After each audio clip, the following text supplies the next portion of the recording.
Hey, welcome. I'm going to jump right into this here and show you the pulls from the packs, including the overnumbered, and then move into deck tech with tips on how to do better in your pre-rift event. So, for those of you that haven't been here before, my name is Devo. I'm a former Hearthstone top 1000 legend player that's making the transition over to Riftbound. You can see here I pulled Rek'Sai, which I ended up being incredibly happy with. It was definitely in my top two.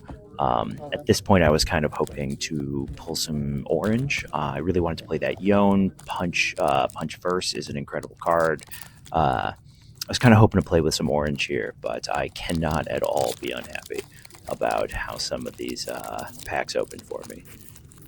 So you see, although the Spritforged packs, I've been really struggling to open them more than I did with the Origins packs, and that is saying something on here. So we're flipping through first path, Rockfall Path, which is a good battlefield. Lucian Merciless, so I was thinking orange at this point, and then Blade of the Ruined King, which I ended up putting in my deck as a bit of a spoiler. It's an epic.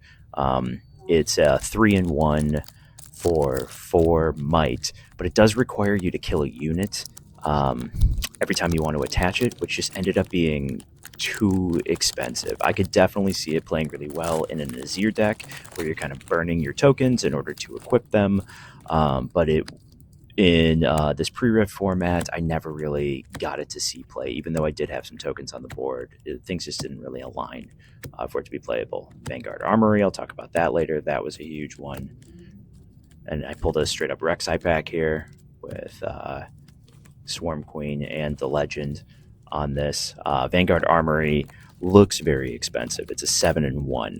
But every turn it allows you to add 3 recruits, which just feels like it's your entire turn, and it very much is. You do get the value of 3 recruits on there, but just the ability to play it round after round and just add 3 more recruits. It's like adding 3 might. You can put them wherever you want. It ended up being pretty invaluable in a format where people are mostly just kind of slamming units down. And to that end, just as a general tip, and I'll talk about this a little more in the tech deck, a good ratio for things seems to be 5 or 6 2-drops, because it gives you something to play pretty consistently, and you want about 15-ish units. You want to be very unit heavy. First Forerunner, hold on. There is the Emperor of Sands, the overnumbered. The first one I pulled open 3 boxes of Origins. Never pulled anything close. Then I got this little demigod pack with Ferris Forerunner, which is looking like this set's Thousand-Tailed. This overnumbered in the body rune, which is great. Jumping back a second to what I was saying, ratios. It looks like you kind of want to play 5 to 6 2-drops. You want about 15-ish units, and the rest spells and gears to kind of supplement. But things that have real oomph, things that can take things off the board or can really affect the board state, like that Vanguard Armory. Or there's I played a couple Blood Rushes in the deck as well. You'll see that I pulled a few of those. Nothing, I really only used them once or twice. What you see on the table is usually most of what you get in these pre-rifts. There's not a lot of people playing spells from hand. They will surprise you with one every once in a while, but it's not the main. Switcheroo I pulled here, which I really wanted to try to figure out a way to put in the deck, but I couldn't get it. Draven there ended up being my champion, my chosen champion, but unfortunately I really only played him the one time. Rek'Sai's power of being able to pull things off the top of your deck just kind of kept my hand at the same size most of the time, and I never saw much of an opportunity to play the Draven, which ended up being a great thing. I really think Rek'Sai is probably the strongest that you could pull from these pre-rift packs. And most of what was value in here was 2 and 4 drop, like commons, a couple of uncommons in here.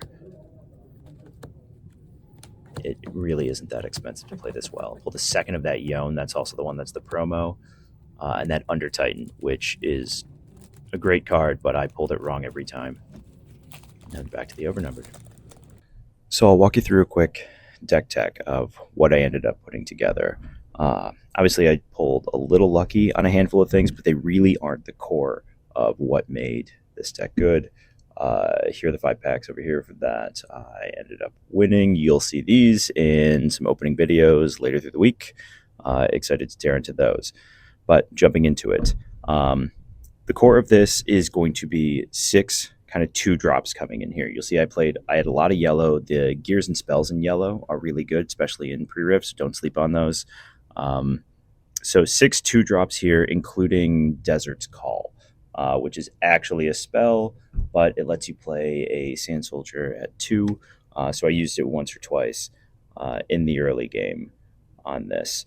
All in all, we're looking at 6 2 drops, which gave me a lot of consistency when playing an opening hand. 16 units total, which included my Draven as my chosen champion, which really I only used once, and my Void Burrower, which is a wonderful mechanic to give you more like pseudo card draw for this deck. If you do pull this for a pre-rift event, ultimately what ends up happening is you'll want to attack in with all your runes open, just with whatever you had on the battlefield. Maybe trying to support it with a blood rush if you feel you're going to need to. Then once you take it, tap him, look at the top 2 cards, and just kind of play something off the top of the deck. It doesn't get a discount, but it does kind of keep your hand full and give you more options. There were a couple of matches where my opponent definitely ran out of cards on this. I really just splashed green here. I ran 5 reds, 7 yellows, which felt great. Obviously, the yellows you can see here were very recycle intensive. Reds, not so much. I did have the Draven with his power of paying a red in order to give him +2. I expected to be using that more, which is why I ran more red. But even at this mix, it ended up still in a really good shot. Highlights from here so that you can see this Eager Drakehound was absolutely wonderful. Basically, it comes in ready, so it comes in with Accelerate. I was able to snipe things early or take things late in pre-rift events. You're going to find that you and your opponent are just kind of going to be crashing in like equal number of might into each other every once in a while just to stop somebody from like holding. Honestly, the blood rushes, I put 3 in. I only used one time. They didn't come in that applicable. Spells are not going to be that crazy. You're mostly going to know what your opponent has on the board. The Under Titan was a huge flop. You get +2 energy off of it whenever you reveal it from your deck using your Rek'Sai. I drew it in my opening hand almost every time. The 2 Rek'Sai Swarm Queens also were pretty non-existent for me. I only ever had them once I already took a battlefield. The Sand Shifter was absolutely wonderful. I definitely would have played more of these if I had pulled more. It's a 6-drop. It's a little costly, 5 and 2. But you kill an enemy with 3 or less, which tends to be an absolute ton of them in this format. Let's see what else was good here. BF Sword was fine. I pulled the Blade of the Ruined King, which I put in because it's obviously an epic, but you have to kill a friendly unit, so it was way too costly in anything other than a token generation deck, which it did end up being. Drag Under is an amazing card that lets you just kill a unit at a battlefield. I used it once on an Overzealous fan, that 2-drop that works like Fight or Flight, just so that I could get my Ferris Forerunner in at one point. But the Vanguard Armories, uncommon cards, seems incredibly expensive on these. You end up, let's see if I can get a good angle on this. You end up paying 7 and a power for 3 recruit tokens. But if you can get this out early, you still get the 3 recruit tokens out there. And then it's just generation every single turn. And ultimately, when people are limited and don't have a ton of responses, it ends up like swarming and overwhelming. So this is what I have. This is what I brought. What shined here were the commons and uncommons. This is something you could very much recreate.